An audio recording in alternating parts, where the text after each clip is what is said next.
Sometimes you are in situations that are just not that pleasant. Sometimes you are having experiences that just don't feel that good. And you'll hear us say, try to find a better feeling thought. And you'll say, well, it would be easier if I wasn't standing right in the middle of this mess. And we say, then go stand someplace else that isn't in the middle of the mess. And you say, okay, here I go. But before I go, I'd like to tell you why I don't like being here. We know you don't want to be there, but go stand someplace else. Go someplace where what you observe and what you think about feels better to you. Okay, I'm going to go because I've been here for a long time and I haven't liked being over here at all. We know you don't. So go someplace else. Go look someplace else. Go be with other people. Go have a better time. Go, run like the wind. Go. And you say, okay, I'm going because I sure haven't liked it over here. My mother was born over here, and she taught me how to be here. Nobody who's over here where I am likes being over here. Abraham, couldn't you just fix over here a little bit so that it feels better? And we say, go someplace else. Okay, I'm going. Here I go. I'm going to go. Here I go. I'm really tired though, Abraham, I mean to go someplace else, and I mean to think thoughts that feel better, but it feels to me like my thoughts are thinking me. It doesn't feel to me like I am thinking my thoughts. It feels like my thoughts are thinking me. And we say, that's because law of attraction is responding to where you are. And then you say, okay, so law of attraction is responding to where I am, and you're telling me to go someplace else, but law of attraction won't let me go, Abraham. Law of attraction will not let me go. I'm trying to go, but I can't go. And we say, well, then just relax a little bit. Look at where you are with a little less definition. Talk a little less about what you don't like about where you are. Lose your law of attraction grip on standing where you don't want to be. Lighten up. Go general. Look for more things that do feel good, because in every moment, even though there may be some things that don't feel so good, there are some things that feel better. Look for the best feeling things that you can find. And it is our promise to you that little by little, you will change the way you are offering your vibration. You will change what you are broadcasting. And that's really what we want you to hear from us first and foremost today. What you broadcast, which means what you think about and what you focus on and what you talk about, what you're broadcasting, is what is accomplishing your vibrational attitude. It's what your point of attraction really is all about. And what you're broadcasting and what is coming back to you in response to that broadcast is how you create your own reality. So even though you are standing in the middle of something unwanted, you have to figure out how to broadcast something differently. You've got to figure out how to find a way of saying it nicer, saying it in a way that it's kinder to you, beating up on yourself less, beating up on other people less, being less critical, more appreciative. But you got to do it a little bit at a time, because law of attraction is your best friend. Because law of attraction is consistent. Law of attraction is always reflecting back to you what you got going on. Now we know it feels like you've been influenced by others, and it feels like a lot of what you're feeling is in response to what others are doing. But you got to stop letting that be your excuse for sloppy thinking. You got to let that no longer be your excuse for offering vibrations that don't serve you, that don't serve anybody, and most of all, keep you split apart from who you really are. You keep asking for the revelations, even though the revelations are constantly coming, because the source within you knows where you are, knows who you are, knows what you want, knows where you are in relationship to what you want, and is giving you all day feedback about where to go and where to focus and where to look in this vast universe in which you are focused. It is a magical, wonderful place, and you have guidance, a cadre of non-physical energy at your back, pointing in the direction of everything you want all day, every day. No exceptions, no exceptions, no exceptions. And so what we want you to understand is, in order for you to hear, in order for you to realize, in order for you to be in the receptive mode of what's being broadcast, you got to be feeling pretty good. And when you are in despair, on your knees, praying for recovery or praying for improvement, even though your prayers are being answered, everything is lined up, you cannot hear, you won't receive the impulse, and you'll wonder what's going on. And we want you to know the only thing that's going on is that you're out of frequency, and it doesn't need to be that way. You shouldn't have to wait for what you've already created. You just got to tweak it a little bit to begin letting it in. And once you get the hang of this, and that avalanche of well-being starts blasting and manifesting into your experience so much so that others are saying, what are you doing? How is it that I just barely hear you say that you think you might sort of kind of like to have some of that, and there it is in your experience?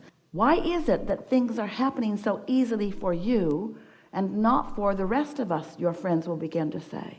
And you can tell them, they may be ready to hear and they may not. I figured out that I gotta get my vibrational frequency in alignment with what I'm asking for. I had to practice my beliefs into vibrational alignment with the things that are in my vortex. And they'll say, okay, crazy lady, come with me to this little padded place. And you say, I'll go eagerly because I'm sure it's on my vibrational path and there's probably all kinds of wonderful things in there. Probably meet my crazy true love. So, could you give me something to, even if it's just shut up, Bryce, because I know you like to say shut up, Esther. When there is times of feeling not enoughness, what would be something that would be good for me to just stop it? Well, we can't think of anything much better than shut up. Yeah, that's what I was thinking. It's an awareness that you are continuing a vibration that isn't serving you.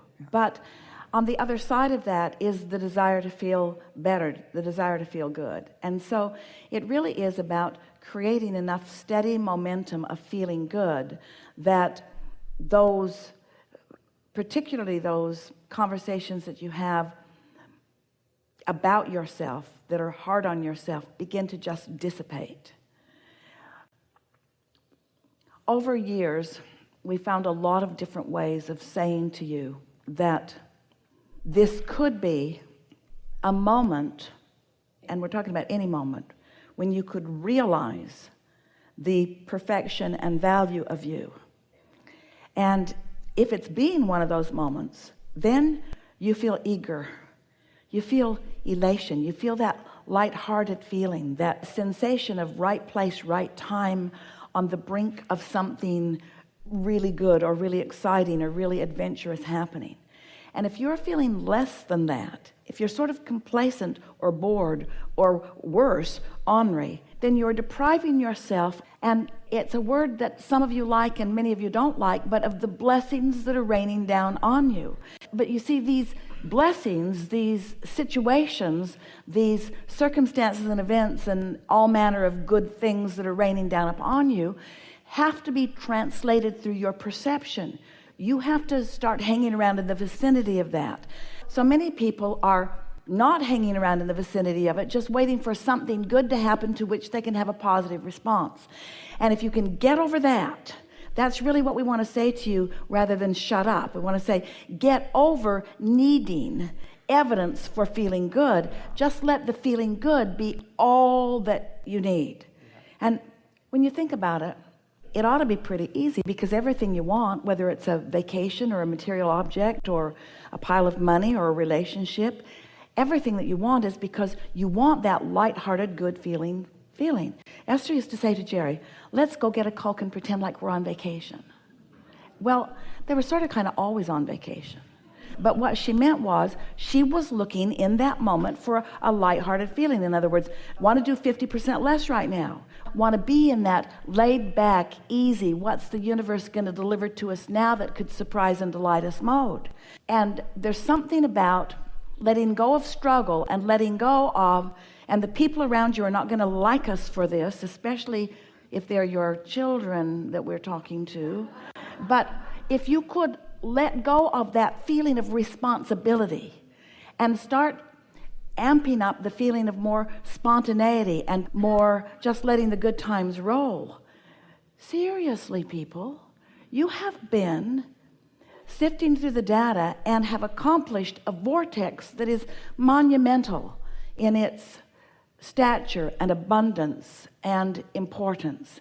And it's time for you to lay claim to it. It's time for you to begin cashing in your vibrational reality. It's time for you to start spending your vibrational currency.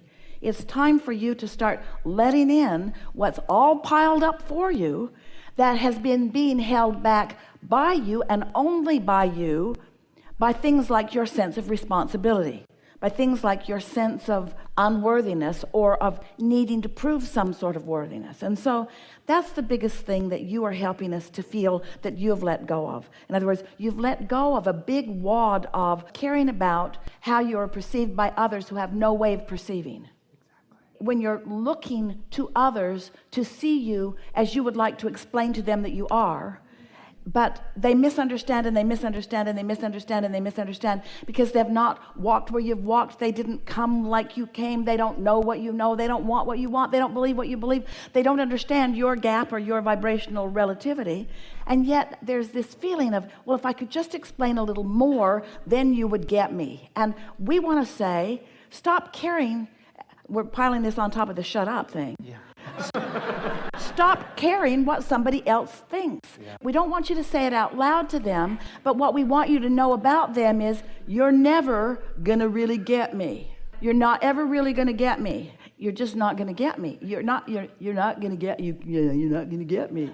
You can't understand me. You're not gonna get me. And my need for you to get me is exhausting. My need for you to understand why I said that and what I really meant by it. My need for you to understand that I mean well, even though I don't focus on you 100% of the time. My need for you to understand that I want your well-being, even though I don't see it as my responsibility to provide all the avenues for your well-being to you. My need for you to understand that life is supposed to be good for all of us, and it's being really good for me, and I want it to be really good for you, and I don't want you to be jealous of the good life that I'm having. I want you to hold yourself in a vibrational place where you allow the good life that is all queued up for you. So you come as this teacher, as this uplifter who passionately not only wants to feel good, but wants everyone around you to too. And when they don't, you're taking a much bigger hit than you ever meant to take, because it was never your job to vibrate for them. It was only your job to vibrate for yourself. So many of you come in your unique differences in order to stand as you are, to be misunderstood. The best thing that you ever do for anybody is to let them misunderstand you and just let it go.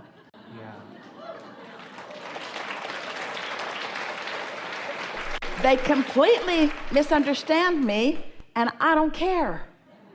And the reason I don't care about their understanding me is because I do care about my alignment, and I can't have both. Can't have both.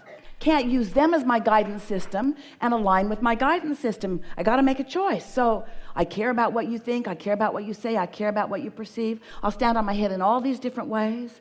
I'll be everything that you need me to be, and please don't two of you show up in the same room at the same time, because that can't be what you each need me to be, because what you each need me to be is something different than the other one needs me to be, and so I won't go to that party. And so then your world just gets narrower and narrower and more exclusive, and the more exclusive it gets, the harder you try to be understood by your exclusive crowd who still doesn't understand you. Oh, that's the pits, isn't it? You've given up all of the world in order to be in this small segment who still doesn't get you. And so finally, you sort of get your priorities straight. You begin recognizing that your inner being gets you. Your inner being is you. Your inner being is the fullness of that which you are. And oh, you can accomplish that vibrational alignment so easily. And when you do, you feel frisky, you feel eager, you feel lighthearted, you feel happy. You're out on your own, feeling so good, moving through your life experience. Law of attraction is dovetailing you with this one and this one and this one and this one and this one. So you're just having these poignant moments, one after another, one after another, one after another, one after another. Life treating you so well, life treating you the way you deserve for life to treat you. Life treating you the way you are now allowing yourself to be treated, because you are giving up on trying to control the perception of others, and you are giving your undivided attention to controlling your own perception of self, your own alignment with self. And that dovetails so perfectly with the doing so much less in terms of action and allowing yourself more pleasure and alignment and appreciation. Less condition, more unconditioned. Really good conversation.